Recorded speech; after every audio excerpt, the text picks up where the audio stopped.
Hello and welcome to another exciting episode of DinglesWorld. I am Mr. Dingle, and today we are here to talk to you about a game called Fortnite. We have a few videos been playing. I probably played 20 to 60 hours, somewhere in there. Maybe not 60 hours, maybe closer to 20. But yeah, well, nevertheless, I put a great deal of time into it, and I put a bunch of videos up on the channel, so if you want to see those videos, go ahead and check them out. But the purpose of today is to kind of do the typical Dingle review. So we're going to go back and we're going to look at the Fortnite, talk about its strengths, maybe some of its weaknesses, talk about whether or not it is a game that you should pick up, whether you should be playing, and whether or not it's right for you. So to take it from the top, the ultimate Dingle score for this title is a 9. That's right, folks. I don't give 10s easily, but when I do, they're worth it. And let me tell you what, at a 9, this game is worth your time.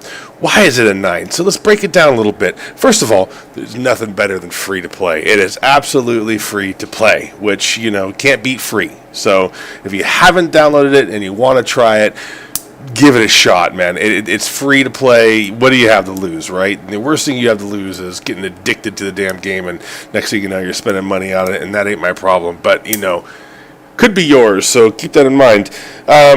So free to play, and the nice thing is that the game has a strong performance. What I mean by that is that the game is very cartoony and artistic at times.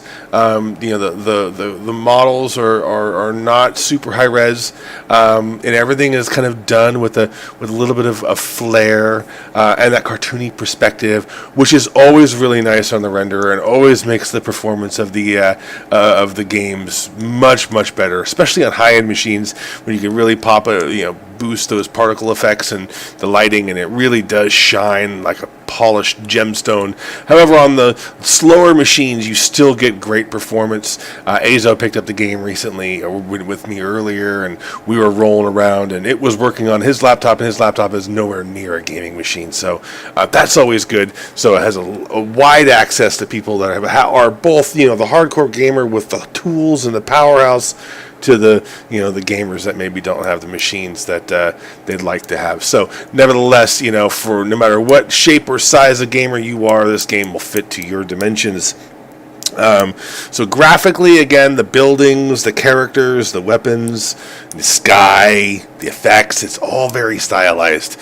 Again, all very kind of cartoony. They go to great effect. The developer has gone to great lengths to make sure that this game has a certain character to it.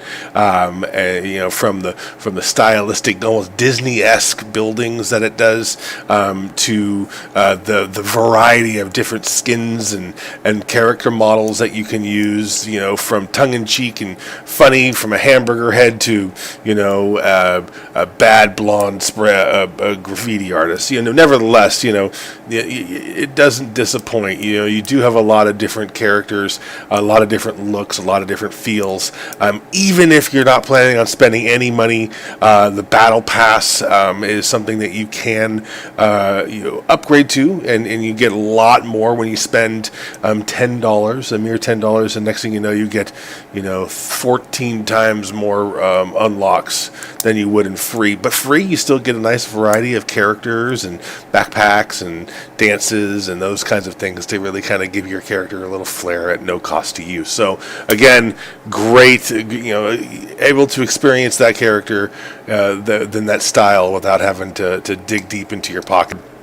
However, there's only one map, but it's done really well. You have a lot of different regions which have their own different feels, from grasslands to forests to suburbs to cities and industrial parks and deserts. So no matter where you are on the map, there's definitely a different feel. There's a lot of verticality of the game.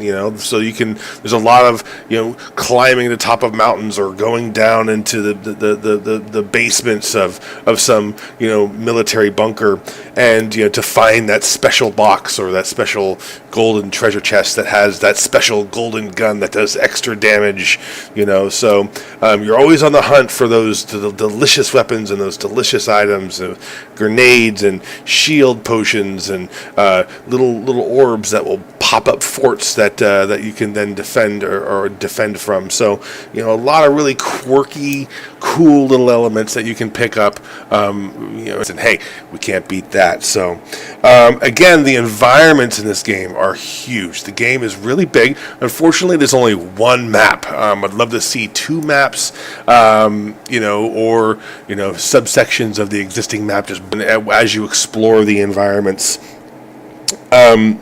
Again, the entire map is playable, and much like a Battle Royale game, you have the Storm. And I would have to say the Storm, of all the Battle Royale games that I've played, whether that be PUBG, or that be Realm Royale, or any of those types of games, this has the best Storm. When the Storm comes overhead, you actually feel like you're in a storm.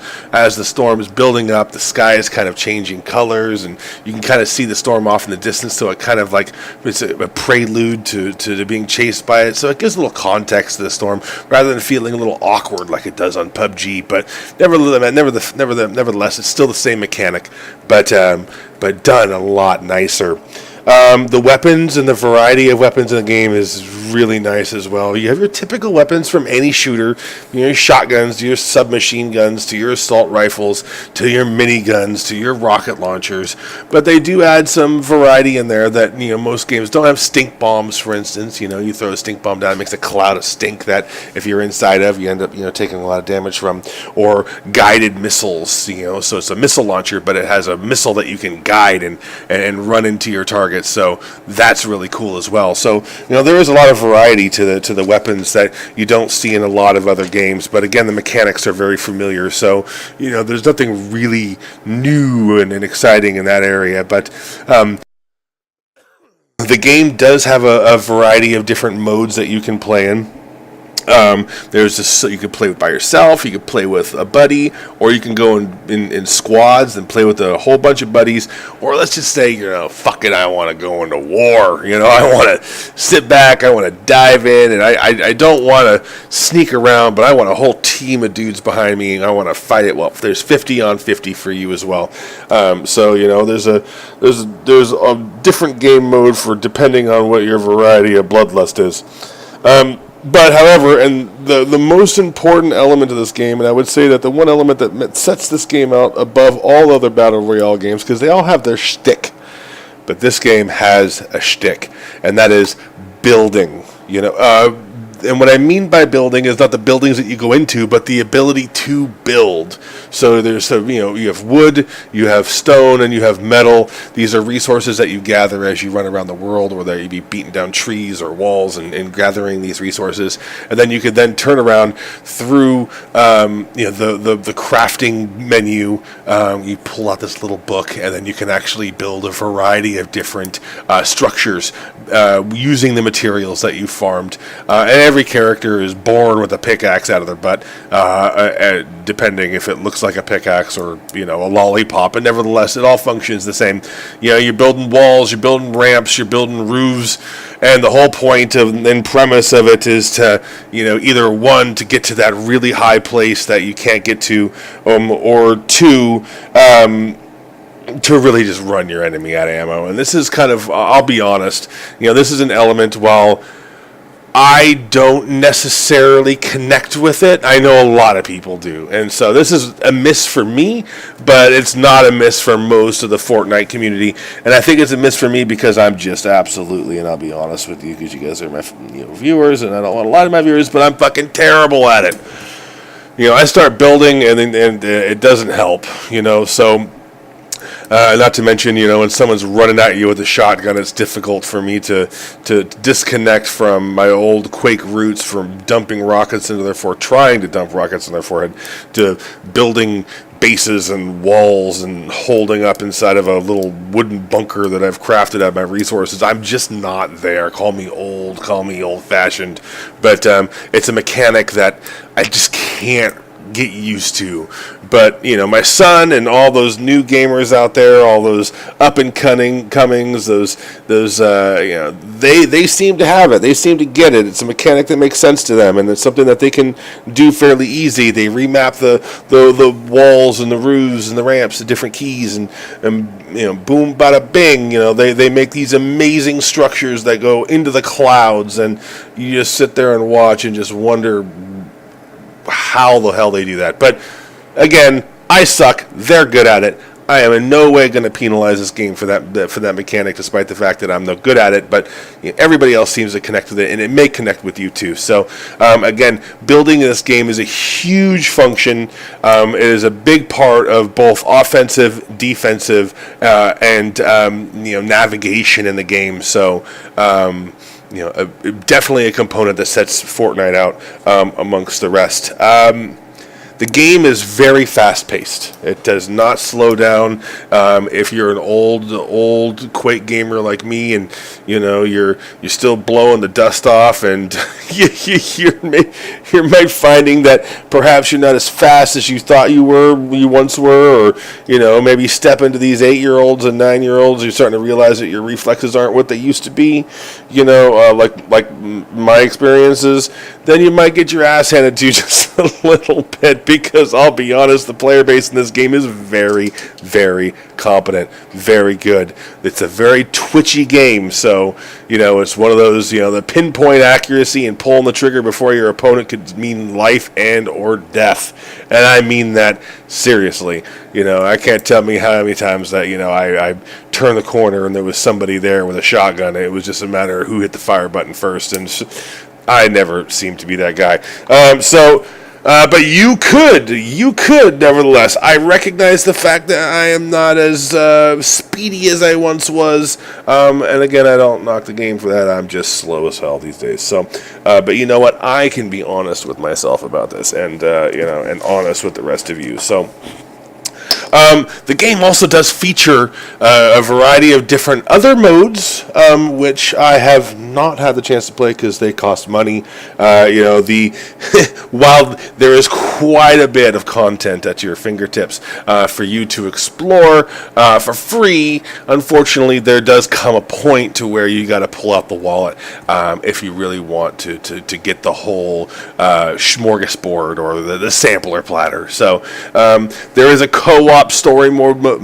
Wow, let's try that again. There is a co-op story mode in the game, which I have yet to try because of its price tag. And it is basically you go in. I think it's zombies, and it's a from what I understand a very compelling mode. And it is if you're into that kind of stuff, or if you want a good co-op game, based upon what I've seen this game do for free, I bet you it won't disappoint you there.